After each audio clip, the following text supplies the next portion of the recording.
Hi all, ಎಲ್ಲರೂ ಹೇಗಿದ್ದೀರಾ? ಆರಾಮಾಗಿದ್ದೀರಾ ಅಂತ ಅಂದ್ಕೊಂಡಿದ್ದೀನಿ. ಇವತ್ತಿನ ವ್ಲಾಗಲ್ಲಿ ನಾನು ಶೇರ್ ಮಾಡ್ತಿರುವಂತಹ ಇನ್ಫಾರ್ಮೇಷನ್ ಪ್ರತಿಯೊಬ್ಬ ತಾಯಂದಿರಿಗೂ ಖುಷಿ ನೀಡುವಂತಹ ಒಂದು ಇನ್ಫಾರ್ಮೇಷನ್ ಆಗಿರುತ್ತೆ. ಯಾವ ಕಾಂಟೆಂಟ್ ಬಗ್ಗೆ ನಾನು ಮಾತಾಡ್ತಿದ್ದೀನಿ ಅಂತಂದರೆ ತಂದೆಯರ ರೋಲ್ ಆಫ್ಟರ್ ಬೇಬಿ. ಹೌದು, ಈ ಒಂದು ಕಾಂಟೆಂಟ್ ಬಗ್ಗೆ ಸಾಕಷ್ಟು ಅಮ್ಮಂದಿರು ನನಗೆ ಇನ್ಸ್ಟಾಗ್ರಾಮಲ್ಲಿ ಪರ್ಸನಲ್ ಆಗಿ DM ಮಾಡಿ ಕೇಳಿದ್ದಾರೆ. ಅಕ್ಕ ಇದ್ರ ಬಗ್ಗೆ ಮಾತಾಡಿ, ಮ್ಯಾಮ್ ಇದ್ರ ಬಗ್ಗೆ ಮಾತಾಡಿ. ತುಂಬ ತಂದೆಯಂದಿರಿಗೆ ಈ ಒಂದು ಟಾಪಿಕ್ ಬಗ್ಗೆ ಇನ್ಫಾರ್ಮೇಷನ್ನ ಕೊಡಬೇಕು, ಅರ್ಥನೇ ಮಾಡ್ಕೊಳ್ಳೋದಿಲ್ಲ, ಆ್ಯಂಡ್ ಹೇಗೆ ಅವರ ಒಂದು ಪಾತ್ರ ಇರುತ್ತೆ ಅಂತ ಮಾತಾಡಿ ಅಕ್ಕ ಅಂತ ತುಂಬ ಜನ ನನ್ನನ್ನು ಕೇಳಿದರು. ಈ ಟಾಪಿಕ್ನ ಅಡ್ರೆಸ್ ಮಾಡೋದು ನನಗೂ ತುಂಬ ಸೂಕ್ತ ಅನ್ನಿಸ್ತು. ಯಾಕಂತಂದರೆ ಇದರಿಂದ ಪಾರ್ಟ್ನರ್ಸ್ ಮಧ್ಯ ತುಂಬ ಜಗಳಗಳು, ಮನಸ್ತಾಪಗಳು ಕ್ರಿಯೇಟ್ ಆಗುತ್ತೆ ಮಗು ಆದಮೇಲೆ. ಅದನ್ನೆಲ್ಲ ಕಡಿಮೆ ಮಾಡ್ಕೊಳ್ಳೋದಕ್ಕೆ ಇಬ್ಬರ ಮಧ್ಯ ಒಂದು ಬಾಂಡಿಂಗ್ನ ಆ್ಯಂಡ್ ಏನು ತಪ್ಪಾಗ್ತಿದೆ ಅಂತ ಈ ಒಂದು ವಿಡಿಯೋದಲ್ಲಿ ನಾನು ಅರ್ಥ ಮಾಡಿಸೋದಕ್ಕೆ ಟ್ರೈ ಮಾಡ್ತೀನಿ. ಲಾಸ್ಟ್ ವೀಕ್ ನಾವು ಬನ್ನೇರುಘಟ್ಟ ಝೂಗೆ ಹೋಗಿದ್ವಿ. ಆ ಒಂದು ಕ್ಯಾಪ್ಚರ್ನ ಮಾಡ್ಕೊಂಡಿದ್ದಂತಹ ವೀಡಿಯೋಸ್ನ ನಾನು ಎಲ್ಲೂ ಶೇರೇ ಮಾಡಿರಲಿಲ್ಲ. ಇನ್ಸ್ಟಾಗ್ರಾಮಲ್ಲಿ ಮಾತ್ರ ಕೆಲವು ಸ್ಟೋರೀಸ್ಗಳನ್ನ ಹಾಕಿದ್ದೆ. ಇವತ್ತು ನಾವು ಝೂಗೆ ಹೋಗಿದ್ದಾಗ ಏನೆಲ್ಲ ಎಂಜಾಯ್ ಮಾಡಿದ್ವಿ, ಯಾವ್ಯಾವ ಪ್ರಾಣಿಗಳನ್ನ ನೋಡಿದ್ವಿ ಅನ್ನೋದನ್ನು ನಾನು ಶೇರ್ ಮಾಡ್ತಾ, ಇವತ್ತಿನ ಕಾಂಟೆಂಟ್ ಯಾವುದಪ್ಪ ಅಂತಂದರೆ ಆಲ್ರೆಡಿ ಹೇಳಿದ್ನಲ್ಲ ನಾನು, ತಂದೆಯ ರೋಲ್ ಆಫ್ಟರ್ ಬೇಬಿ. ತಂದೆ ಆಗಿದ ತಕ್ಷಣ ಜವಾಬ್ದಾರಿಗಳು ಹೆಚ್ಚಾಗುತ್ತೆ. ಅದ್ರ ಜೊತೆಗೆ ಹೆಂಡತಿ ಮತ್ತು ಮಗುನ ಹೇಗೆ ಬ್ಯಾಲೆನ್ಸ್ ಮಾಡಬೇಕು, ಮೋರ್ ಓವರ್ ಫ್ಯಾಮಿಲಿನ ಹೇಗೆ ಬ್ಯಾಲೆನ್ಸ್ ಮಾಡಬೇಕು ಅನ್ನೋದ್ರ ಬಗ್ಗೆ ಮಾತಾಡ್ತೀನಿ. So let's start the video.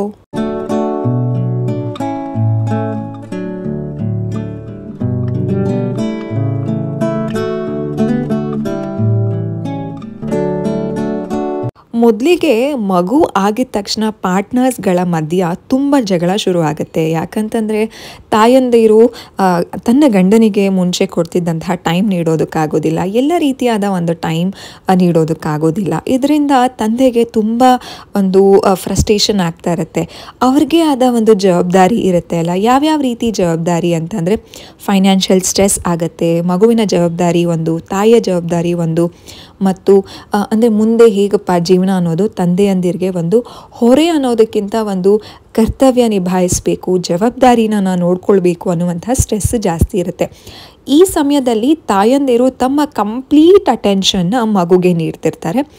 ಎಲ್ಲೋ ಪ್ರತಿಯೊಬ್ಬ ತಾಯಂದಿರು ಈ ಸಮಯದಲ್ಲಿ ಗಂಡಂದಿರನ್ನ ನೆಗ್ಲೆಕ್ಟ್ ಮಾಡಿರ್ತೀವಿ, ಅದಂತೂ ನಿಜ. ಬೇಕು ಅಂತ ಯಾವ ಒಂದು ಹೆಂಡತಿಯರು ನೆಗ್ಲೆಕ್ಟ್ ಮಾಡಿರೋದಿಲ್ಲ. ಅವ್ರಿಗೆ ಆದಂತಹ ಒಂದು ಈ ಒಂದು ಟೈಮ್ ಝೋನಲ್ಲಿ ನಡೀತಾ ಇರುತ್ತೆ. ಅಂದರೆ ಅವ್ರಿಗೆ ಸ್ಟಿಚಸ್ ಪೇಯ್ನ್ ಇರುತ್ತೆ, ಯಾವುದೇ ಡೆಲಿವರಿ ಆದ್ರೂ ಪೇಯ್ನ್ ಇದ್ದೇ ಇರುತ್ತೆ, ಡಿಸ್ಕಂಫರ್ಟ್ ಇರುತ್ತೆ. ಬ್ರೆಸ್ಟ್ ಫೀಡಿಂಗ್ ಜರ್ನಿ ಅನ್ನೋದು ಇಟ್ಸ್ ಅ ಬಿಗ್ ಜರ್ನಿ, ಅದು ಶುರುವಾಗಿರುತ್ತೆ. ಅದಾದಮೇಲೆ ಮಗು ಸ್ಲೀಪ್ಲೆಸ್ ನೈಟ್ ಇರುತ್ತೆ.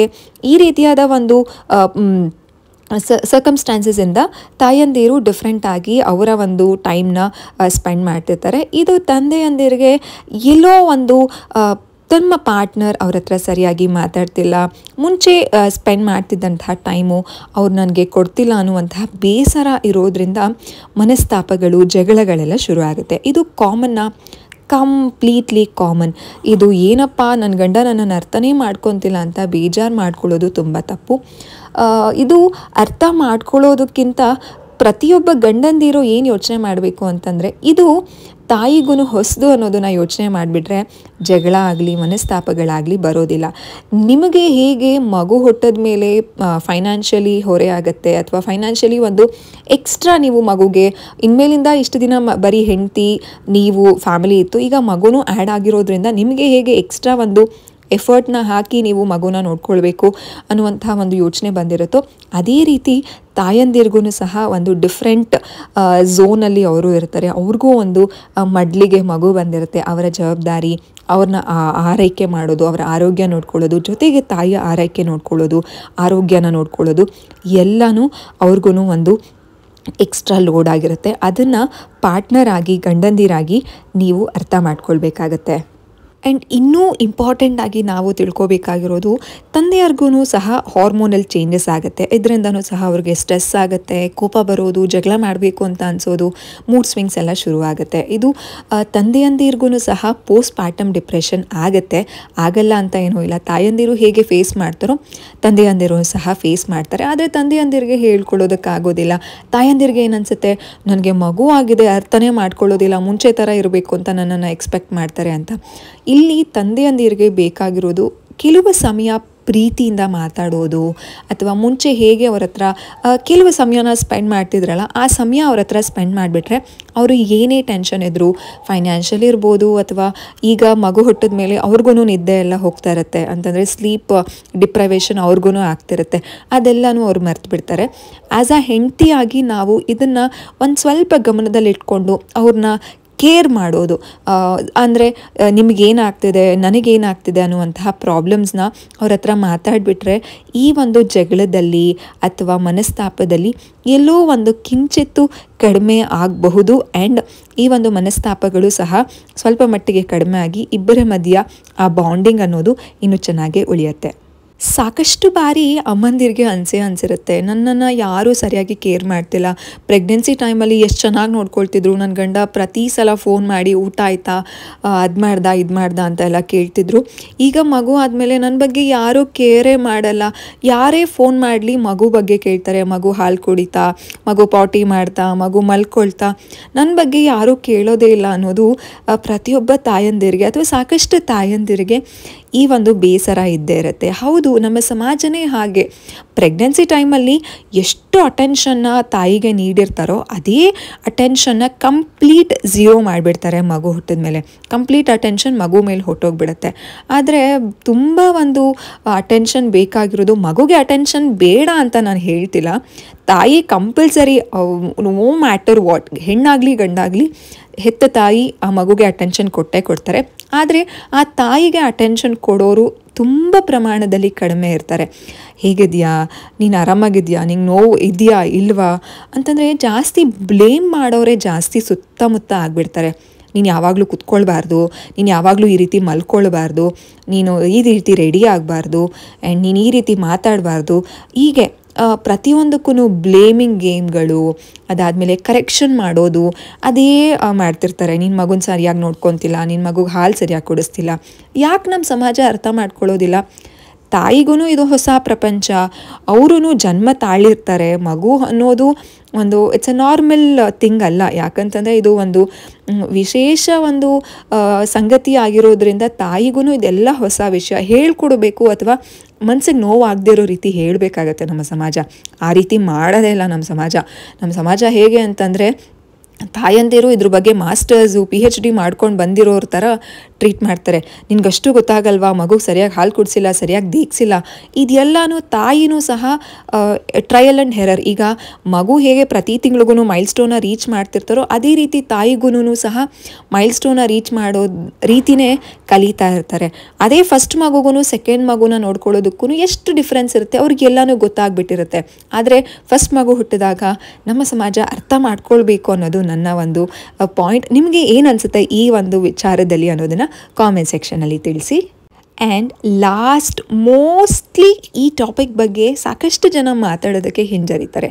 ಯಾವುದಪ್ಪ ಅಂತಂದರೆ, ತಾಯಿ ಆದಮೇಲೆ ತಾಯಂದಿರಿಗೆ ಫ್ಯಾಮಿಲಿಯಿಂದ ತುಂಬ ಸ್ಟ್ರೆಸ್ ಆಗುತ್ತೆ. ಅದು ಅತ್ತೆ ಮನೆಯಿಂದನೇ ಇರ್ಬೋದು ಅಥವಾ ಅಮ್ಮನ ಮನೆಯಿಂದನೇ ಇರ್ಬೋದು. ಅಂತಂದರೆ ಈ ಬ್ಲೇಮಿಂಗ್ ಗೇಮ್ ಇರ್ಬೋದು ಅಂತ ಆವಾಗಲೇ ಹೇಳಿದೆ ಅಲ್ವಾ. ಈ ರೀತಿಯಾದ ಒಂದು ಇದರಲ್ಲಿ ಗಂಡಂದಿರ ಸಪೋರ್ಟು ತಾಯಂದಿರಿಗೆ ಬೇಕಾಗುತ್ತೆ. ಈಗ ಅತ್ತೆಯಂದಿರೇನೆ ಹೆಂಡ್ತಿನ ಅಂತಂದರೆ ತನ್ನ ಸೊಸೆನ ಬ್ಲೇಮ್ ಮಾಡ್ತಾ ತನ್ನ ಮಗನಿಗೆ ಕಂಪ್ಲೇಂಟ್ ಹೇಳೋದು, ಮಗುನ ಸರಿಯಾಗಿ ನೋಡ್ಕೊತಿಲ್ಲ ಅಂತ. ಆ ರೀತಿಯಾದ ಕಂಪ್ಲೇಂಟ್ಸ್ನ ಗಂಡ ಕೇಳಿಸ್ಕೊಂಡು ಹೆಂಡತಿ ಮೇಲೆ ರೇಗಾಡೋದು, ಎಗರಾಡೋದು, ಆ ರೀತಿ ಮಾಡೋದಕ್ಕಿಂತ ಇಲ್ಲಿ ನಾನು ಅಮ್ಮಂದಿನ ಬಿಟ್ಟು ಹೆಂಡ್ತಿನ ಸಪೋರ್ಟ್ ಮಾಡಿ ಅಂತ ಹೇಳ್ತಿಲ್ಲ. ಈ ಸಮಯದಲ್ಲಿ ಬ್ಯಾಲೆನ್ಸಿಂಗ್ ಇಸ್ ವೆರಿ ಇಂಪಾರ್ಟೆಂಟ್. ಯಾಕಂತಂದರೆ ಅವ್ರಿಗೂ ಅರ್ಥ ಮಾಡಿಸ್ಬೇಕಾಗತ್ತೆ. ಅಮ್ಮ ಅವಳಿಗೂ ಹೊಸದಾಗಿ ಮಗು ಆಗಿದೆ, ಕಲ್ತ್ಕೊಳ್ತಾರೆ, ನೀವು ಬುದ್ಧಿ ಹೇಳಿ ಅರ್ಥ ಮಾಡ್ಕೊತಾರೆ ಅನ್ನುವಂತಹ ಮಾತು ಕೆಲವೊಂದು ಸಲ ಅತ್ತೆಯಂದಿರಿಗೆ ಈ ಮಾತು ಬೇಜಾರಾಗ್ಬೋದು. ತನ್ನ ಮಗನೇ ನನಗೆ ಇಂಡೈರೆಕ್ಟಾಗಿ ಅಥವಾ ಡೈರೆಕ್ಟಾಗಿ ಹೇಳಿಬಿಟ್ಟ ಅನ್ನೋದು ಬೇಜಾರಾಗ್ಬೋದು. ಆದರೆ ಗಂಡಂದಿರು ಈ ಸಮಯದಲ್ಲಿ ಹೆಂಡತಿಗೆ ಸಪೋರ್ಟ್ ಮಾಡೋದು ಅಥವಾ ಬ್ಯಾಲೆನ್ಸಿಂಗ್ ಮಾಡಿದ್ರೆ ನಿಜವಾಗ್ಲೂ ಪ್ರತಿಯೊಬ್ಬ ಹೆಂಡತಿರ್ಗೂ ಸಪೋರ್ಟ್ ಸಿಸ್ಟಮ್ ಸಿಗತ್ತೆ. ಎಷ್ಟೋ ಮನೆಗಳಲ್ಲಿ ಬಾಣಂತನದಲ್ಲಿ ತಾಯಂದಿರು ಫೇಸ್ ಮಾಡೋದು ತುಂಬ ಇರುತ್ತೆ. ಯಾರೂ ಸಪೋರ್ಟ್ ಮಾಡಲ್ಲ. ಸಪೋರ್ಟ್ ಮಾಡಿಲ್ಲ ಅಂತಂದ್ರೂ ಪರವಾಗಿಲ್ಲ, ಪ್ರತಿಯೊಬ್ಬ ತಾಯಂದಿರಿಗೂ ಅವ್ರನ್ನ ಮಕ್ಕಳನ್ನ ನೋಡ್ಕೊಳ್ಳುವಂತಹ ಶಕ್ತಿ ಇದ್ದೇ ಇರುತ್ತೆ. ದೇವ್ರ ಆ ಶಕ್ತಿನ ಕೊಟ್ಟಿರ್ತಾರೆ. ಅದಕ್ಕೆ ಅವ್ರಿಗೆ ಮಗು ಆಗಿದೆ, ಅವ್ರ ತಾಯಿ ಅಂತ ಅನ್ನಿಸ್ಕೊಂಡಿರ್ತಾರೆ. ಈ ಸಪೋರ್ಟ್ ಮಾಡಿದ್ರೆ ಅವ್ರಿಗೇನಂತ ಅನಿಸುತ್ತೆ, ಯಾರೋ ಒಬ್ಬರು ನನ್ನ ಜೊತೆ ಇದ್ದಾರೆ, ಅಂತ ಅನಿಸುತ್ತೆ. ಬಾಣಂತನ ಟೈಮಲ್ಲಿ ಸಪೋರ್ಟ್ ಇಲ್ಲ ಅನ್ನೋದು ಒಂದು ಯೋಚನೆ ಆದರೆ ಕೆಲವು ತಾಯಂದಿರಿಗೆ ಒಂಥರ ಸ್ಟ್ರೆಸ್ ಮಾಡಿಬಿಡ್ತಾರೆ. ಸುತ್ತಮುತ್ತ ಇರೋರು ಬ್ಲೇಮ್ ಮಾಡೋದಂತೆ, ಆಡ್ಕೊಳ್ಳೋದಂತೆ, ನಿನ್ನ ಮಗು ಸಣ್ಣ, ನಿನ್ನ ಮಗು ದಪ್ಪ, ನಿನ್ನ ಮಗು ವೀಕು, ನಿನ್ನ ಮಗು ಕಪ್ಪು, ಈ ರೀತಿಯಾದ ಒಂದು ಮೆಂಟಲ್ ಸ್ಟ್ರೆಸ್ನ ಮಾಡಿದಾಗ ಅಮ್ಮಂದಿರಿಗೆ ತುಂಬ ನೋವಾಗುತ್ತೆ. ಯಾರ ಹತ್ರಪ್ಪ ಹೇಳ್ಕೊಳ್ಳೋದು, ಅಯ್ಯೋ ಏನಪ್ಪ ಇದು ಹಾಗೆ ಹೀಗೆ ಅಂತ ಅನಿಸುತ್ತೆ. ಈ ಸಮಯದಲ್ಲಿ ಅವ್ರಿಗೆ ಬೇಕಾಗಿರೋದು ಮನಸ್ಸು ಬಿಚ್ಚಿ ಮಾತಾಡೋರು ಆ್ಯಂಡ್ ಮೋರ್ ಓವರ್ ಜಡ್ಜ್ ಮಾಡ್ದೇ ಮಾತಾಡೋರು ತಾಯಂದಿರಿಗೆ ಬೇಕಾಗುತ್ತೆ. ಅವ್ರಿಗೆ ಯಾರ ಹತ್ರನಾದರೂ ನಾನು ಹೇಳ್ಕೋಬೇಕು, ಆದರೆ ಅವರಿಂದ ಏನೂ ಬ್ಯಾಕ್ ಆನ್ಸರ್ಸ್ ಬರಬಾರ್ದು ಅಥವಾ ಏನೂ ಸಜೆಷನ್ಸ್ ಬರಬಾರ್ದು. ನಿಮಗೆ ಸಾಧ್ಯ ಆದರೆ ನಿಮ್ಮ ಫ್ರೆಂಡ್ಸ್ ಇರ್ಬೋದು, ನಿಮ್ಮ ಫ್ಯಾಮ್ಲಿ ಇರ್ಬೋದು, ಯಾರೋ ಒಬ್ಬರು ನಿಮ್ಮ ಹತ್ರ ಏನೋ ಹೇಳ್ಕೊತಿದ್ದಾರೆ ಅಂತಂದರೆ ಆ ಎಲ್ಲ ಸಮಯದಲ್ಲೂ ಅವರು ಸಜೆಷನ್ಸ್ನ ಎಕ್ಸ್ಪೆಕ್ಟ್ ಮಾಡ್ತಿರೋದಿಲ್ಲ. ಹೌದಾ ಅಂದರೆ ಕೇಳಿಸಿಕೊಳ್ಳುವ ಕಿವಿ ಆಗಬೇಕಾಗತ್ತೆ ಕೆಲವು ಸಂದರ್ಭಗಳಲ್ಲಿ, ಕೆಲವು ಮ್ಯಾಟರ್ಗಳಲ್ಲಿ. ಸೊ ಆ ಕೇಳಿಸಿಕೊಳ್ಳುವ ಕಿವಿ ಆದಾಗ ನಾವು ಅವರ ಮನಸ್ಸಿಗೆ ಯಾರು ಎಕ್ಸ್ಪ್ರೆಸ್ ಮಾಡ್ಕೊಳ್ತಿದ್ದಾರೋ ಅವ್ರ ಮನಸ್ಸಿಗೆ ತುಂಬ ಸಮಾಧಾನ ಆಗುತ್ತೆ. ಮೋಸ್ಟ್ ಆಫ್ ದ ಒಂದು ಪೋಸ್ಟ್ ಪಾರ್ಟಮ್ ಟೈಮಲ್ಲಿ ತಾಯಂದಿರಿಗೆ ಕೇಳಿಸಿಕೊಳ್ಳುವ ಕಿವಿನೇ ಇರೋದಿಲ್ಲ. ಎಲ್ಲದಕ್ಕೂ ಜಡ್ಜ್ ಮಾಡೋದು, ಎಲ್ಲದಕ್ಕೂ ತಾಯಂದಿರನ್ನ ಬ್ಲೇಮ್ ಮಾಡೋದು, ಈ ರೀತಿ ಮಾಡಿದಾಗ ಅವ್ರಿಗೆ ತುಂಬ ಹರ್ಟ್ ಆಗುತ್ತೆ. ಸೊ ಈ ಹರ್ಟ್ ಆಗದೇ ಇದ್ದರೆ ಎಷ್ಟೋ ತಾಯಂದಿರ ಬಾಣಂತನ ಆ ಸಮಯ ತುಂಬ ಆರಾಮದಾಯಕವಾಗಿರುತ್ತೆ, ಸ್ಟ್ರೆಸ್ ಫ್ರೀ ಆಗಿರುತ್ತೆ ಅಂತ ನನ್ನ ಅನಿಸಿಕೆ ಅಂತ ಅನಿಸುತ್ತೆ. ಐ ಹೋಪ್ ಈ ಟಾಪಿಕ್ನ ನಾನು ಚೆನ್ನಾಗಿ ಅಡ್ರೆಸ್ ಮಾಡಿದ್ದೀನಿ ಅಂತ ಅಂದ್ಕೊಂಡಿದ್ದೀನಿ. ಪ್ರತಿಯೊಬ್ಬ ಮಾಮೀಸ್ಗೂ ಈ ಒಂದು ಸಪೋರ್ಟ್, ಅಂಡರ್ಸ್ಟ್ಯಾಂಡಿಂಗ್ ಗಂಡಂದಿರ ಒಂದು ಕಡೆಯಿಂದ ಬೇಕಾಗತ್ತೆ ಆ್ಯಂಡ್ ಮೋರ್ ಓವರ್ ಫ್ಯಾಮಿಲಿಯಿಂದನೂ ಸಹ ಬೇಕಾಗತ್ತೆ. ಕೆಲವೊಂದು ಸಲ ಫ್ಯಾಮಿಲಿಯಿಂದ ಸಿಗದೇ ಇದ್ರೂ ಪರವಾಗಿಲ್ಲ, ಗಂಡಂದಿರಿಂದ ಈ ಒಂದು ಸಪೋರ್ಟ್ ಸಿಗಬೇಕಾಗತ್ತೆ. ಏನು ಅವ್ರ ಬಟ್ಟೆ ಒಗ್ಕೊಡೋದು ಬೇಡ ಅಥವಾ ಅಡುಗೆ ಮಾಡಿಕೊಡೋದು ಬೇಡ, 10 ನಿಮಿಷ ಕೂತ್ಕೊಂಡು ನೆಮ್ಮದಿಯಾಗಿ ಮಾತಾಡಿ, ನಿನ್ನ ಕಷ್ಟ ನಂಗೆ ಅರ್ಥ ಆಗುತ್ತೆ, 10 ನಿಮಿಷ ನನ್ನ ಮಗುನ ನೋಡ್ಕೊಳ್ತೀನಿ, ನೀನು ಆರಾಮಾಗಿ ರೆಸ್ಟ್ ಮಾಡು ಅನ್ನೋದು ತುಂಬ ಸಮಾಧಾನ ನೀಡುತ್ತೆ ಪೋಸ್ಟ್ ಪಾರ್ಟಮ್ ಟೈಮಲ್ಲಿ ತಾಯಂದಿರಿಗೆ. ಇದಾಗಿತ್ತು ಇವತ್ತಿನ ಒಂದು ಟಾಪಿಕ್ ಆ್ಯಂಡ್ ಕಾಂಟೆಂಟ್, ತಂದೆಯರ ರೋಲ್ ಆಫ್ಟರ್ ಬೇಬಿ. ತಂದೆಯರೂ ಸಹ ಒಂದು ಹೊಸ ಪ್ರಪಂಚಕ್ಕೆ ಕಾಲಿಟ್ಟಿರ್ತಾರೆ. ತಂದೆ ಅಂತ ಅನ್ನಿಸ್ಕೊಳ್ಳೋದು ಅಷ್ಟು ಸುಲಭ ಅಲ್ಲ, ಅವ್ರಿಗೂ ಜವಾಬ್ದಾರಿಗಳಿರುತ್ತೆ, ಎಲ್ಲನೂ ಮೇಂಟೈನ್ ಮಾಡಬೇಕು. ಇನ್ಮೇಲಿಂದ ಹೊಸ ಒಂದು ಜೀವನ ಶುರು ಆಗುತ್ತೆ ಮಗು ಜೊತೆ ಅನ್ನೋದು ಅವ್ರಿಗೂ ಒಂದು ಹೊಸ ಒಂದು ಆರಂಭ ಆಗಿರೋದ್ರಿಂದ ತಂದೆ ಮತ್ತು ತಾಯಿ ಇಬ್ಬರೂ ಅರ್ಥ ಮಾಡಿಕೊಂಡು ಇಬ್ಬರೂ ಒಂದು ಬ್ಯಾಲೆನ್ಸ್ ಮಾಡ್ಕೊಳ್ತಾ ಹೋದರೆ ಸಂಸಾರ, ಮಗು ಎಲ್ಲನೂ ಚೆನ್ನಾಗಿರುತ್ತೆ. ಇದಾಗಿತ್ತು ಇವತ್ತಿನ ವಿಡಿಯೋ. ಐ ಹೋಪ್ ನಿಮಗೆ ಇಷ್ಟ ಆಗಿದೆ ಈ ಮಾಹಿತಿ ಅಂತ ಅಂದ್ಕೊಂಡಿದ್ದೀನಿ. ಪ್ರತಿಯೊಬ್ಬ ತಂದೆಯಂದಿರಿಗೆ, ತಾಯಂದಿರಿಗೆ ಈ ಮಾಹಿತಿನ ಶೇರ್ ಮಾಡೋಣ ಆ್ಯಂಡ್ ಪೋಸ್ಟ್ ಪಾರ್ಟಮ್ ಟೈಮ್ನ, ಬಾಣಂತನ ಟೈಮ್ನ ಹ್ಯಾಪಿ ಆ್ಯಂಡ್ ಮಗುಗೂ ಸಹ ಒಳ್ಳೆ ಟೈಮ್ನ ಕ್ರಿಯೇಟ್ ಮಾಡೋದಕ್ಕೆ ತಾಯಂದಿರು ನೆಮ್ಮದಿಯಾಗಿ ಆರಾಮಾಗಿರಬೇಕು. ಸೊ ಎಸ್, ನಾನು ವೀಡಿಯೋನ ಎಂಡ್ ಮಾಡ್ತಿದ್ದೀನಿ. ಝೂ ಹೇಗಿತ್ತು ಅಂತ ನೀವು ನೋಡಿದ್ರಿ ಅಲ್ಲ. ಸೊ ನಾವಂತೂ ಮಸ್ತಾಗಿ ಎಂಜಾಯ್ ಮಾಡಿದ್ವಿ. ಬರ್ತಾ ಅದಿತಿ ಸ್ನ್ಯಾಕ್ ತಿಂದೇ ಇರಲಿಲ್ಲ, ಸೊ ಬನಾನಾ ಸ್ನ್ಯಾಕ್ ಕೊಟ್ಟಿದ್ದೆ. ಬನಾನಾ ತಿಂದರೆ ಮಕ್ಕಳಿಗೆ ಕೋಲ್ಡ್ ಆಗೋದಿಲ್ಲ. ತುಂಬ ಜನ ಕಾಮೆಂಟಲ್ಲಿ ಕೇಳ್ತಿರ್ತೀರ ಬನಾನಾ ಕೋಲ್ಡ್ ಆಗುತ್ತಾ ಅಂತ. ಆ ರೀತಿಯೆಲ್ಲ ಏನೂ ಇಲ್ಲ, ಯಾವ ಫ್ರೂಟ್ಸು ಸಹ ಕೋಲ್ಡ್ ಆಗೋದಿಲ್ಲ. ಝೂ ಅಂತೂ ನಾವು 3 ಜನ ಅಂತೂ ಮಸ್ತಾಗಿ ಎಂಜಾಯ್ ಮಾಡಿದ್ವಿ. ಮಕ್ಕಳಿಗೆ 2 ವರ್ಷ ಆದಾಗ ನಾವು ಮಕ್ಕಳನ್ನ ಝೂಗೆ ಕರ್ಕೊಂಡು ಹೋಗಬೇಕಾಗತ್ತೆ. ಯಾಕಂತಂದರೆ ಮಕ್ಕಳು ಈಗ ತಮ್ಮ ಎನ್ವೈರ್ನ್ಮೆಂಟಲ್ಲಿ ಇರೋದನ್ನು ಎಲ್ಲ ಐಡೆಂಟಿಫೈ ಮಾಡ್ತಿರ್ತಾರೆ. ಪ್ರಾಣಿ, ಪಕ್ಷಿಗಳು, ಗಿಡ, ಮರ ಎಲ್ಲ ಅವ್ರಿಗೆ ಗೊತ್ತಾಗುತ್ತೆ. ಈ ಟೈಮಲ್ಲಿ ಮಕ್ಕಳನ್ನ ಎಕ್ಸ್ಪೋಸ್ ಮಾಡೋದ್ರಿಂದ ಅವರ ಕಾಗ್ನಿಟಿವ್ ಡೆವಲಪ್ಮೆಂಟ್ಗೆ, ಸೋಷಿಯಲ್ ಸ್ಕಿಲ್ಸ್ಗೆ ತುಂಬ ಚೆನ್ನಾಗಿ ಒಂದು ಇಂಪ್ರೂವ್ ಆಗುತ್ತೆ. ಸೊ ನೆಕ್ಸ್ಟ್ ವೀಡಿಯೋದಲ್ಲಿ ಸಿಗ್ತೀನಿ. See you, tata, bye, love you all.